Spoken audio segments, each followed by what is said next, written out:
കുഞ്ഞികൃഷ്ണൻ ചെറിയൊരു മീനല്ല. ഉണ്ണികൃഷ്ണനും ചെറിയ മീനല്ല. ഉണ്ണികൃഷ്ണൻ പോറ്റിയെക്കുറിച്ചായിരുന്നു ഇതുവരെയുള്ള വലിയ സംസാരങ്ങൾ. സ്വർണം കൊള്ളയ്ക്ക് വഴിയൊരുക്കിയ വിദ്വാൻ എന്ന നിലയിൽ.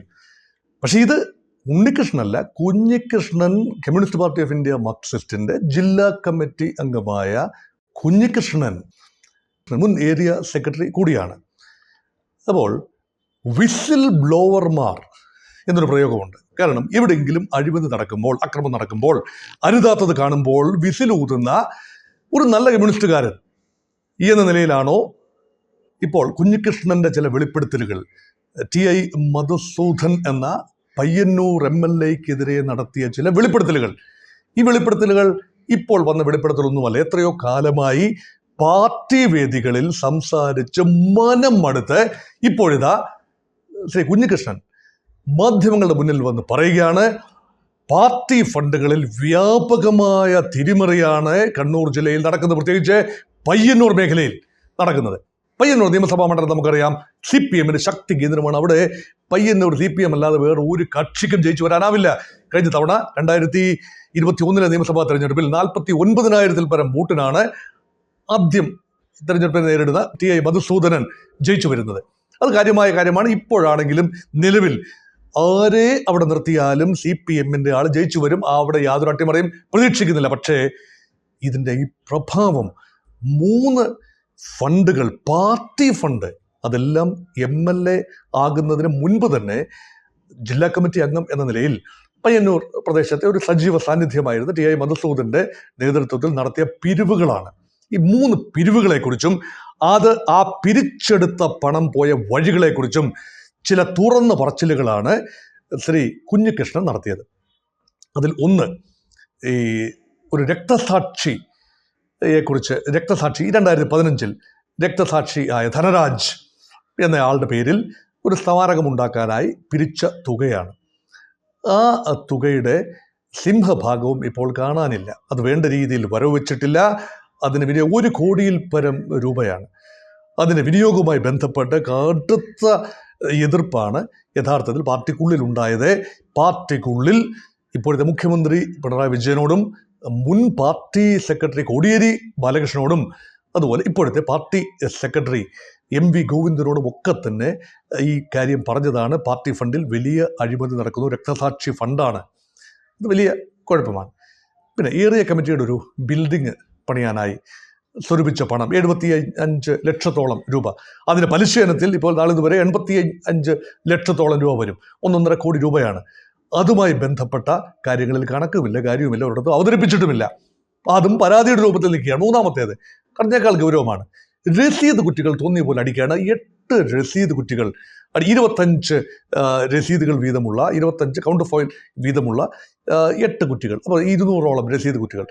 എത്ര തുകയാണ് രജിസ്റ്റർ ചെയ്തതെന്ന് ഒരു നിശ്ചയവുമില്ല. പക്ഷേ ഇപ്പോൾ അന്വേഷണം വന്നപ്പോൾ അതേക്കുറിച്ചും ആരോപണമുണ്ടായി. പാർട്ടിക്കുള്ളിലാണ് ഇതെല്ലാം, പാർട്ടിക്കുള്ളിൽ നടന്ന കാര്യമാണ്. ഈ പാർട്ടിക്കുള്ളിൽ നടന്ന അന്വേഷണത്തിൽ 2 രസീത് ഹാജരാക്കാൻ കഴിഞ്ഞു. അത് വ്യാജ രസീത് കുറ്റികളാണ്. ബാക്കി 6 എവിടെ? അത് ചോദ്യമാണ്. അങ്ങനെ 1 കോടിയിൽ കൂടുതൽ രൂപ ചില കരങ്ങളിൽ പോയി. അത് മധുസൂദൻ എന്ന ആളിൻ്റെ അറിവോടെയും സമ്മതത്തോടെയുമാണ്. അദ്ദേഹം MLA ആണ്. ഇനി വരുന്ന തെരഞ്ഞെടുപ്പിൽ 2026 നിയമസഭാ തെരഞ്ഞെടുപ്പ് കൃത്യമായി മധുസൂദൻ സിറ്റിംഗ് MLA-ക്ക് വീണ്ടും ഒരു ആവർത്തി സീറ്റ് കൊടുക്കാനുള്ള സാധ്യത മുന്നിൽ കണ്ടുകൊണ്ടാണ് ഇപ്പോൾ പാർട്ടിക്കുള്ളിൽ നിന്നും തനിക്ക് നീതി ലഭിക്കില്ല. വാദിയെ പ്രതിയാക്കുന്ന പാർട്ടിയാണ് CPM. തുറന്നു പറയുകയാണ് കുഞ്ഞികൃഷ്ണൻ. നോക്കൂ, ഈ പാർട്ടിയെക്കുറിച്ച് ജനങ്ങൾക്ക് എന്തറിയാം? ഒന്നും അറിയില്ല, ഒരു ചുക്കും അറിയില്ല എന്നാണല്ലോ സഖാവ് പിണറായി വിജയൻ മുഖ്യമന്ത്രിയാകുന്നതിനൊക്കെ മുൻപ് തന്നെ അദ്ദേഹത്തിന് പ്രസിദ്ധമായ വാചകം. ഈ പാർട്ടിയെക്കുറിച്ച് നിങ്ങൾക്കൊരു ചുക്കും അറിയില്ല.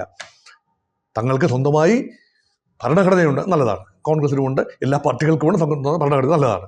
സ്വന്തമായി കോടതിയുണ്ട്, സ്വന്തമായി അന്വേഷണ സംവിധാനമുണ്ട്, സ്വന്തമായി പോലീസുണ്ട്, സ്വന്തമായി നിയമനിർവഹണ സംവിധാനങ്ങളുമുണ്ട്. ഒരു പാർട്ടിക്കും ഇല്ലാത്ത കാര്യമാണ്. CPM-ന് മാത്രം അവകാശപ്പെടാവുന്ന കൃത്യമായ കാര്യമാണ് സ്വന്തമായി അന്വേഷണ സംവിധാനം. പാർട്ടിയുടെ കമ്മീഷൻ, കല്ലെ പിളർക്കുന്ന ശാസനകളുള്ള പാർട്ടി സെക്രട്ടറി അല്ലെങ്കിൽ പാർട്ടി പോളിറ്റ് ബ്യൂറോ, പാർട്ടിയുടെ കേന്ദ്ര കമ്മിറ്റി, പാർട്ടിയുടെ സെക്രട്ടേറിയറ്റ് അല്ലെങ്കിൽ പാർട്ടിയുടെ ജില്ലാ സെക്രട്ടേറിയറ്റ് തീരുമാനിക്കുന്ന കമ്മിറ്റി, ആ കമ്മിഷൻ രൂപത്തിൽ വരും, അന്വേഷിക്കും. വേണ്ടവരെ ചേർത്ത് പിടിക്കും, ആരോപണം ഉന്നയിക്കുന്നവരെ മാറ്റി നിർത്തും. ആരോപണം ഉന്നയിക്കുന്നവർ വേണ്ടപ്പെട്ടവരാണെങ്കിൽ ആ ആരോപണത്തിന് കൃത്യമായ ഉത്തരമുണ്ടാകും, മറുപടി ഉണ്ടാകും, നിലപാടുണ്ടാകും, സസ്പെൻഷൻ ഉണ്ടാകും, അല്ലെ ഡിസ്മിസൽ ഉണ്ടാകും. വേണ്ടപ്പെട്ടവരല്ല എങ്കിലോ പറയുന്നത് സത്യമോ എന്നതല്ല, മറിച്ച് ആരെയാണോ പാർട്ടി സംരക്ഷിക്കാൻ ഉദ്ദേശിച്ചത് അവരെ സംരക്ഷിക്കുന്ന പാർട്ടിയാണ്. അതാണ് പാർട്ടിയുടെ ആഭ്യന്തര അന്വേഷണ സംവിധാനം. ഇത് ആരോപണമാണ്, ഞാൻ പറയുന്നതല്ല. ഇത് പാർട്ടിക്കുള്ളിൽ നിന്ന് തന്നെ ഉയരുന്ന മുറുമുറുപ്പുകളാണ്. അപ്പോൾ ഒരു നീതിമാന് ന്യായം അദ്ദേഹത്തിന്റെ ഭാഗത്തായിരിക്കും, പക്ഷെ അദ്ദേഹത്തിന് പാർട്ടി അച്ചടക്കം എന്ന വാളോങ്ങി പാർട്ടി പ്രതിയോഗികളുടെ ചട്ടുകമായി പ്രവർത്തിക്കുന്നു എന്ന ആക്ഷേപം സഹിച്ചുകൊണ്ട് പാർട്ടിക്കുള്ളിൽ പഞ്ചപുച്ഛമടക്കി നിന്നുകൊള്ളാം. തങ്ങൾ അന്വേഷണ കമ്മീഷൻ നിയമിക്കും, അന്വേഷണ കമ്മീഷൻ ചില കാര്യങ്ങൾ കണ്ടെത്തും. അന്വേഷണം കണ്ടെത്തിയാൽ പരമാവധി ഉണ്ടാകുന്നത് എന്താ? വെട്ടിപ്പ് നടത്തിയെന്ന് ബോധ്യമായാൽ അത് തുറന്നു പറയില്ല. തുറന്നു പറയാൻ നഷ്ടമാണ്. ഒരു MLA TI മധുസൂദനൻ തട്ടിപ്പ് നടത്തി, പാർട്ടി ഫണ്ട് പിരിച്ചു, ബക്കറ്റിനും രസീത് കൊടുത്തും ബക്കറ്റിനുള്ളിലും ഒക്കെയായി പിരിച്ചെടുക്കുന്ന തുക 4 വഴി പോവുകയാണ്, അല്ലെ അദ്ദേഹം പോക്കറ്റിലേക്ക് ഇടുകയാണെന്ന് പറഞ്ഞു കഴിഞ്ഞാൽ പിന്നെ പാർട്ടിക്ക് അനുകൂലമായി ആര് വോട്ട് ചെയ്യും? പയ്യന്നൂർ വോട്ട് ചെയ്യും. അത് പാർട്ടി ഗ്രാമങ്ങളുള്ള സ്ഥലമാണ്. പയ്യന്നൂരിന് വെളിയിലും പാർട്ടി ഉണ്ടല്ലോ. കേരളത്തിൽ ആകമാനം CPM-നെ കുറിച്ച് നല്ല ഇമേജ് അല്ല ഉണ്ടാവുക.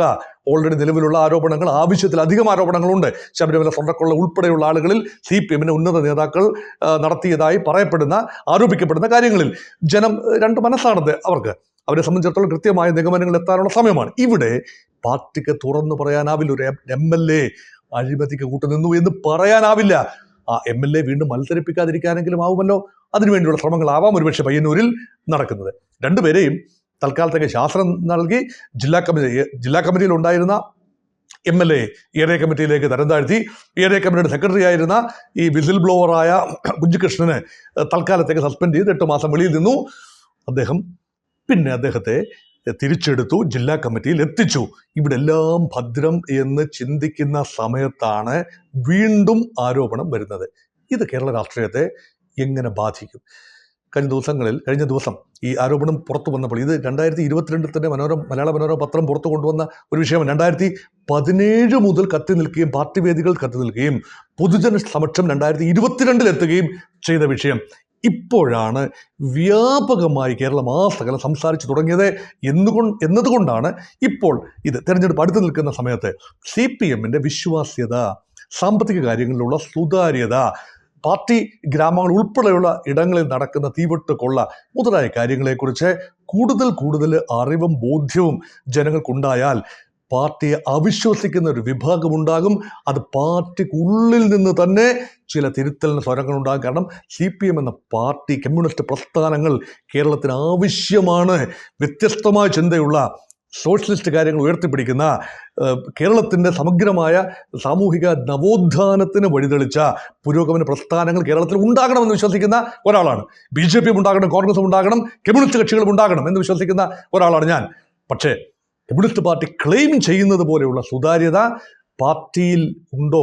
പാർട്ടി ഭരിക്കുന്ന സഹകരണ സ്ഥാപനങ്ങളുണ്ടോ? കഴിഞ്ഞ ദിവസം ശ്രീ നരേന്ദ്രമോദി വന്ന് ഊന്നിപ്പറഞ്ഞൊരു കാര്യമാണ്, പാർട്ടി നയിക്കുന്ന സഹകരണ സംഘങ്ങളിലൊക്കെ ബാങ്കുകൾ ഉൾപ്പെടെയുള്ള തീവെട്ട് കൊള്ളകൾ അതെല്ലാം തന്നെ ഞങ്ങൾ പുറത്തു കൊണ്ടുവരും, ബന്ധപ്പെട്ടവരെ നിയമത്തിന് മുന്നിൽ കൊണ്ടുവരും, നഷ്ടപ്പെട്ട ഓരോ തുകയും ഓരോ നയ പൈസ ഇനി നിങ്ങൾക്ക് തിരിച്ചു തരും. ഇതൊക്കെ രാഷ്ട്രീയ റെട്ടറിക്കാണ്. BJP ആ കാര്യം വരുമ്പോൾ BJP എന്ത് ചെയ്യുമെന്നതൊക്കെ നമുക്ക് നോക്കിക്കാണാവുന്നതേ ഉള്ളൂ. പക്ഷേ ഈ പറയുന്നതിൽ സത്യമുണ്ടോ എന്നത് നമുക്ക് വളരെ പ്രധാനപ്പെട്ട കാര്യമാണ്. ശ്രീ കുഞ്ഞികൃഷ്ണൻ തീരെ ചെറിയ ഒരു മീനല്ല എന്ന് പറയുന്നത് അതുകൊണ്ടാണ്. അദ്ദേഹത്തെക്കുറിച്ച് കേരള സമൂഹം കേട്ടിട്ടേയില്ല. ഞാൻ സത്യത്തിൽ മുൻകാലങ്ങളിലൊന്നും ശ്രീ കുഞ്ഞികൃഷ്ണൻ എന്ന ആളിൻ്റെ പേര് അവിടെ കേട്ടിട്ടില്ല. എത്രയോ വലിയ നേതാക്കൾ കടന്നു വരുന്ന മണ്ണാണ് കണ്ണൂരിൻ്റെ വിപ്ലവ മണ്ണ്. പക്ഷെ കുഞ്ഞികൃഷ്ണൻ്റെ പേര് കേട്ടിട്ടില്ല. പക്ഷെ ഇപ്പോൾ കൂടുതലായി ആ പേര് വരുന്നു. Somebody is coming forward fearlessly as a whistleblower. നിങ്ങൾ ചെയ്യുന്നത് രാജാവ് നഗ്നനാണ് എന്ന് ഒരു പ്രജ, രാജാവിനെ അംഗീകരിക്കുന്ന ഒരു പ്രജ സത്യം തുറന്നു പറയുകയാണ്. കൂടുതൽ പേര് ശരിയാണല്ലോ, രാജാവ് നഗ്നനാണല്ലോ എന്ന തിരിച്ചറിവിൽ നിന്നുകൊണ്ട് ക്രിയാത്മകമായി പ്രവർത്തിക്കാൻ കഴിയുമെങ്കിൽ ഇങ്ങനെയുള്ള ചില തുറന്നു പറച്ചിലുകൾ കേരളത്തിന് ആവശ്യമാണ്, കേരളത്തിൻ്റെ പൊതുസമൂഹത്തിന് ആവശ്യമാണ്. തെരഞ്ഞെടുപ്പ് കണ്ടുകൊണ്ടുള്ള ഒരു ഗിമ്മിക്ക് മാത്രമാകാതെ ഇരിക്കട്ടെ. സംശുദ്ധമായ രാഷ്ട്രീയ നേതാക്കളാണ് കേരളത്തിൻ്റെ ആവശ്യം. കോൺഗ്രസ്സുകാരാകട്ടെ, CPM-കാരാകട്ടെ, BJP-കാരാകട്ടെ, സംശുദ്ധ പ്രതിച്ഛായുള്ള അഴിമതിയുടെ കറ പുരളാത്ത ആളുകൾ മത്സരരംഗത്ത് ഉണ്ടാകേണ്ടതിൻ്റെ ആവശ്യകത കൂടി തുറന്നു കാട്ടുന്ന ഒരു നിലപാടാണ് ശ്രീ കുഞ്ഞികൃഷ്ണൻ മുന്നോട്ട് വെച്ചത് എന്ന ഓർമ്മപ്പെടുത്തലോടുകൂടി അവസാനിപ്പിക്കട്ടെ. നമസ്കാരം.